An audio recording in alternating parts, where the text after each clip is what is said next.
এজন্য বিশ্বনবী সাল্লাল্লাহু আলাইহি ওয়াসাল্লাম বদরের প্রান্তরে তলোয়ার নাই, ঘোড়া নাই, ওট নাই, সৈন্য সামন্ত নাই, না খেয়ে হাড্ডি সারা ৩১৩ জন মুসলমানকে নিয়ে আল্লাহর উপর ভরসা করে বদরের প্রান্তরে দাঁড়ালেন।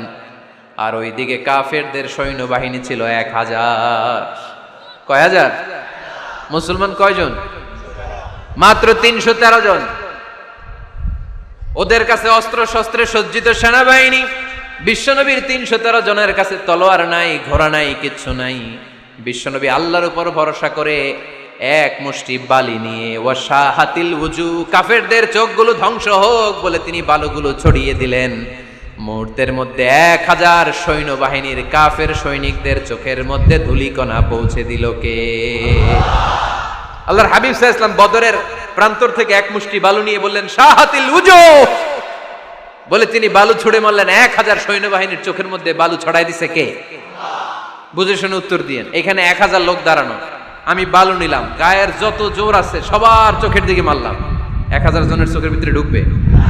সর্বোচ্চ ৫ জন, বেশি হইলে ১০ জন, তার চেয়ে বেশি হইলে ২০ জন, বেশি হইলে ৫০ জন। বুঝে শুনে উত্তর দিয়েন। আমার মুষ্টিবদ্ধ বালু ছুঁড়ে মারলে ১,০০০ মানুষের চোখের মধ্যে পড়বে? আওয়াজ করে বলেন পড়বে। এজন্য আল্লাহ বলেন নবী ওটা তুমি মারো নাই, ওটা আমি মারছি। সুবহানাল্লাহ নাই? আল্লাহ বিশ্বনবীর ডেকে বলেন ওমা রামাইতা ইয রামাইতা ওয়ালাকিন্নাল্লাহা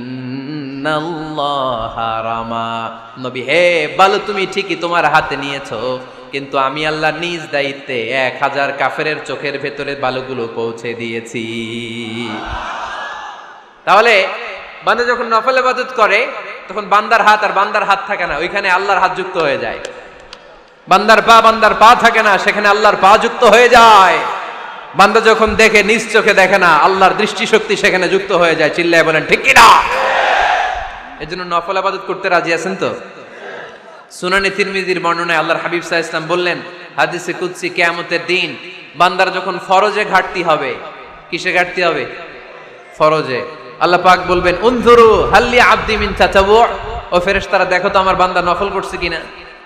ফরজে যেহেতু তার ঘাটতি, দেখো তো আমার বান্দার কোনো নফল ইবাদত আছে কিনা। ফেরেশতারা বলবে আছে।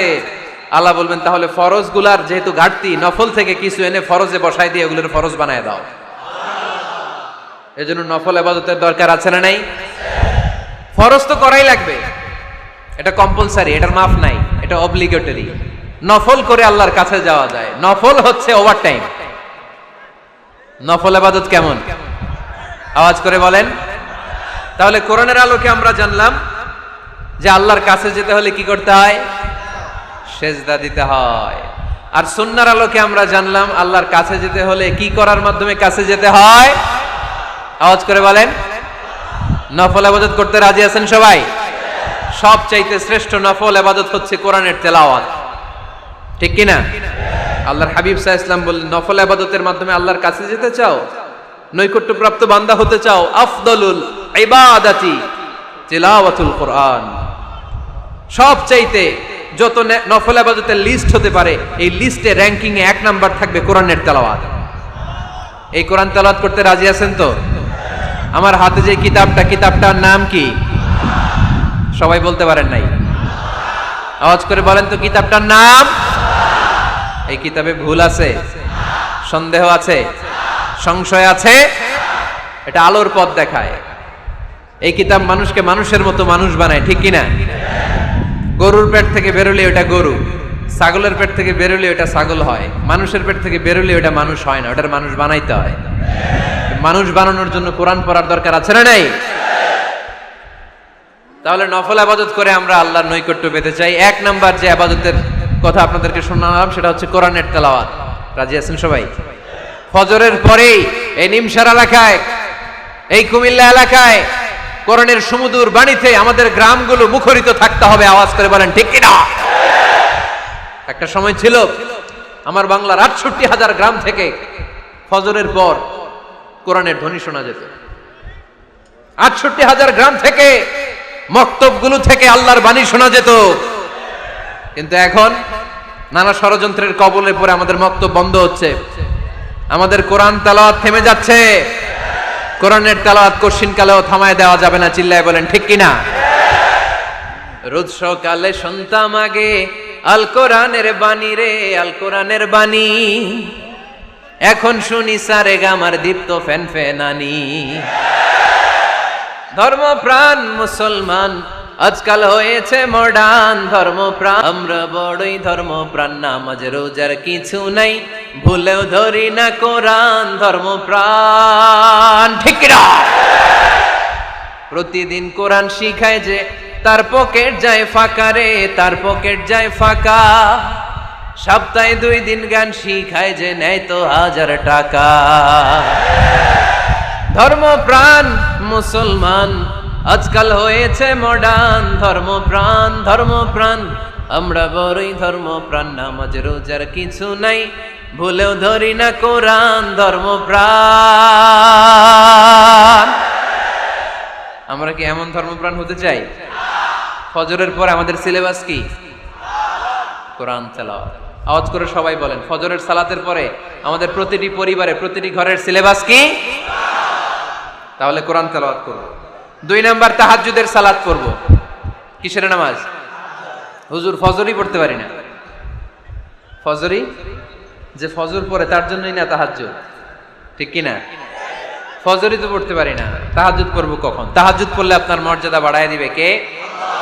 রব্বুল আলামিন বলেন, ওয়া মিনাল লাইলি ফাতাহাজ্জাদ বিহি নাফিলাতাল লাকা আসা আন ইয়াবআসাকা রাব্বুকা মাকামাম মাহমুদা। তাহাজ্জুদের নামাজ যারা পড়বে তাদের মর্যাদা বাড়িয়ে দেয় কে? কারণ ওই মুহূর্তে আল্লাহ প্রথম আকাশে নেমে আসেন আর ডাকে, আলা মিন মুস্তাগফিরিন আগফির আলা। কার ক্ষমা দরকার? ক্ষমা চা, ক্ষমা করে দেব। আলা মিন মুস্তাকসিন আকসুলা। কার খাবারের দরকার, পোশাকের দরকার, চাও দিয়ে দেব। চাও, কার কি লাগবে চাও, আমি দিয়ে দেব। এজন্য শেষ রাতের দোয়া আল্লাহ কবুল করে। এই যে রমজান আসতেছে না সামনে, কোন মাসে রমজান? এপ্রিলে। রমজানে তাহাজ্জুদ পড়ার একটা সুবর্ণ সুযোগ, কারণ সাহারি খাওয়ার জন্য তো ওঠাই লাগে। একটু তাহাজ্জুদের অভ্যাস করব আমরা। রাজি আছি তো সবাই? 3 নম্বর নফল ইবাদত হচ্ছে দোয়া।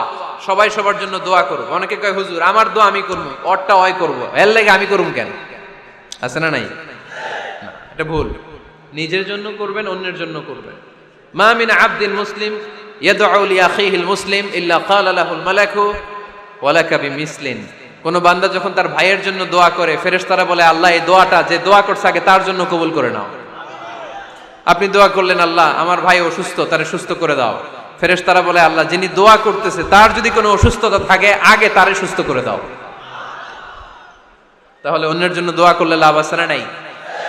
দোয়া করতে জানে না অনেকে। দোয়ার আলোচনা আছে আমার, ইউটিউবে সার্চ দিবেন দোয়া, মিজানুর রহমান আজহারি পেয়ে যাবেন। It's an art. দোয়াটা একটা শিল্প। এটার মধ্যে চোখের পানি জুড়ে দিবেন, আবেগ জুড়ে দিবেন, মুহূর্তেই আরশের মধ্যে যে নক করবে। সুবহানাল্লাহ কইবেন না? চোখের পানির দাম আল্লাহর কাছে খুব বেশি। 2 ফোঁটা পানি। কি আপনারা বিরক্ত হয়ে গেছেন? আর 2-1 মিনিট বসেন। 2 ফোঁটা পানি আল্লাহর কাছে প্রিয়। আওয়াজ করে বলেন কয় ফোঁটা? 2 ফোঁটা। এক হচ্ছে জিহাদের ময়দানে রক্তের ফোঁটা, আরেক হচ্ছে অনুতপ্ত বান্দার চোখের পানির ফোঁটা। অনুতপ্ত বান্দা যখন অনুতপ্ত হয়ে কাঁদে, তার চোখের পানি চোখ বেয়ে নাকের ডগাবে মাটিতে পড়ার আগেই ওই বান্দার সব গুনাহ আল্লাহ মাফ করে দেয়। তাহলে প্রথমে কোরআন তেলাওয়াত, তারপর তাহাজ্জুদের নামাজ, তারপরে দোয়া, 4 নম্বরে জিকির। জিকির নফল ইবাদত, ঠিক কি না? জিকির করতে করতে স্টেজের উপরে উঠে যাবেন আপনারা সবাই। পারবেন কারা কারা? হাত তোলেন। কত বড় সাহস দেখছেন? আমার উপরে বলে লাফায় উঠবে। বাঁশ আছে এই জায়গায়, বাঁশ। হ্যাঁ, না এটা করবেন না। কারণ ফাযকুরুল্লাহ কামা আল্লামাকুম। জিকির ওইভাবে করো যেভাবে আল্লাহ শিখিয়েছেন। আল্লাহ কিভাবে শিখিয়েছেন?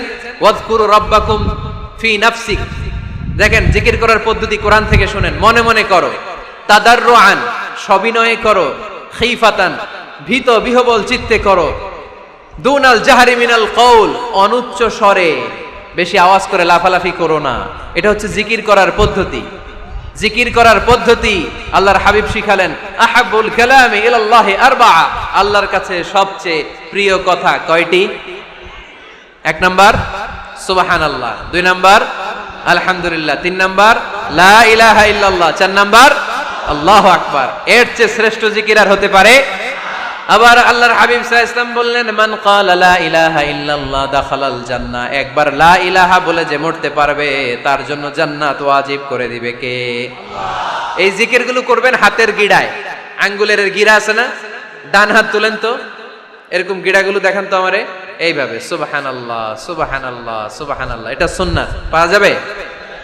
আব্দুল্লাহ ইবনে আমর ইবনে আল-আস বলেন, রাআইতু রাসূলুল্লাহ সাল্লাল্লাহু আলাইহি ওয়াসাল্লাম ইয়াকিদু তাসবিহা বিয়ামিনি। আমি নিজ চোখে আল্লাহ রাসূল সাল্লাল্লাহু আলাইহি ওয়াসাল্লামকে ডান হাতের গিড়াতে এরকম তাসবিহ পড়তে দেখেছি। সুবহানাল্লাহ পড়েন, নীরবে নিঃশব্দে জিকির করবেন। হ্যাঁ, এটা ঠিক। তালিমের জন্য একটু আওয়াজ করে প্রয়োজনে মাঝে মাঝে জিকির করা যায়, যেমন এইভাবে পড়েন, সুবহানাল্লাহ আলহামদুলিল্লাহ লা ইলাহা ইল্লাল্লাহ সুবহানাল্লাহ লা ইলাহা ইল্লাল্লাহ মুহাম্মাদুর রাসূলুল্লাহ সাল্লাল্লাহু আলাইহি ওয়াসাল্লাম। এই যে আপনাদেরকে এখন আমি তালিম দিলাম, এই তালিমের উদ্দেশ্যে সুন্দরভাবে অল্প আওয়াজে জিকির করা যায়, কিন্তু চিৎকার চেঁচামেচি করে, আমার দিকে তাকান, এদিকে তাকান, চিৎকার চেঁচামেচি করে লাফালাফি করে জিকির করা যাবে? জিকির করতে করতে প্যান্ডেলের বাঁশের মাথায় ওঠা যাবে? যিনি জিকির পরিচালনা করতেছেন ওনার ঘাড়ে ওঠা যাবে? যাবে? আল্লাহর হাবিব সাল্লাল্লাহু আলাইহি ওয়াসাল্লাম জিকির করতেছেন, আবু বকর ওমরে ফারুক বসা, আবু বকর রাদিয়াল্লাহু জিকির করতে করতে আল্লাহ রাসূলের ঘাড়ে। হাদিসে আছে না এগুলা? কথা কয় না। আল্লাহর হাবিব সাল্লাল্লাহু আলাইহি ওয়াসাল্লাম তাসবিহ পড়তেছেন, ওমরে ফারুক জিকির করতে করতে ইশকের ঠেলায় আল্লাহর নবীর কান্দে। গোটা বিশ্বের কোন হাদিসের কিতাবে এই পন্থায় জিকির দেখানো যাবে? কোরআনের কথা শুনেন, ফাযকুরুল্লাহ কামা আল্লামাকুম, ওইভাবে আল্লাহর জিকির করো যেমন করে আল্লাহ তোমাদের শিখিয়েছেন। কোন হাদিস দেখাতে পারবেন যে আবু বকর রাদিয়াল্লাহু তাআলা আনহু জিকির করতে করতে, আরব দেশে সৌদিতে ছিল খেজুর গাছ, জিকির করতে করতে খেজুর গাছের আগায়, ওমরে ফারুক খেজুর গাছের আগায়, এগুলো পেলেন কোথায়? কেন এগুলো করেন? আল্লাহর হাবিব সাল্লাল্লাহু আলাইহি ওয়াসাল্লাম না, আল্লাহর হাবিব সাল্লাল্লাহু আলাইহি ওয়াসাল্লাম যেভাবে জিকির শিখিয়েছেন আমরা ওইভাবে করব। বরকত দিবে কে? 5 নাম্বার নফল ইবাদত, দান খয়রাত করব। রাজি আছেন? গোপন দান, গোপন দান আল্লাহর রাগ কমায় দেয়। কোন কারণে আমার রব যদি আমার উপর রেগে থাকে, আমি গোপন দান করলে ওই রাগটা মুহূর্তে ঠান্ডা হয়ে যায়। আল্লাকা সিররুন ইনদাল্লাহ বাইনাকা আনতা ওয়া বাইনাল্লাহ, আল্লাকা সাদাকাতুন তাখফা লা ইয়ালামুহা ইল্লাল্লাহ, আল্লাকা সিররুন ইনদাল্লাহ বাইনাকা আনতা ওয়া বাইনাল্লাহ, আল্লাকা সাদাকাতুন তাখফা লা ইয়ালামুহা ইল্লাল্লাহ। সুবহানাল্লাহ পড়েন।